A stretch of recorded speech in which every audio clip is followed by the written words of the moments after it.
പോയേക്കാണ്. അപ്പൊ കുറച്ച് വരാൻ ഇത്ര ലേറ്റ് ആകുമായിരിക്കും. അപ്പൊ ഈ സമയം കൊണ്ട് നമുക്ക് എല്ലാം സെറ്റ് ചെയ്യണം. ചേച്ചിക്ക് ട്രഷർ കൊടുക്കാൻ പോവാണ്. അവരെല്ലാരും പുറത്താണ് ഇരിക്കുന്നത്. എന്റെ ബർത്ത്ഡേ ഗിഫ്റ്റ് തുറന്നു നോക്ക്.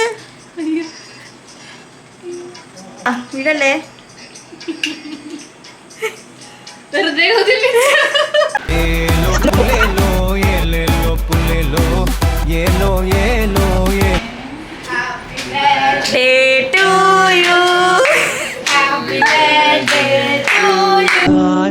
പതിപ്പിച്ച കൂടാരം രാവിൽ നിലാവിന്റെ പൂരം ചോലകളും കുയിലാളും പാടും താഴ്വാരം എല്ലാം നമുക്കിന്ന് സ്വന്തം.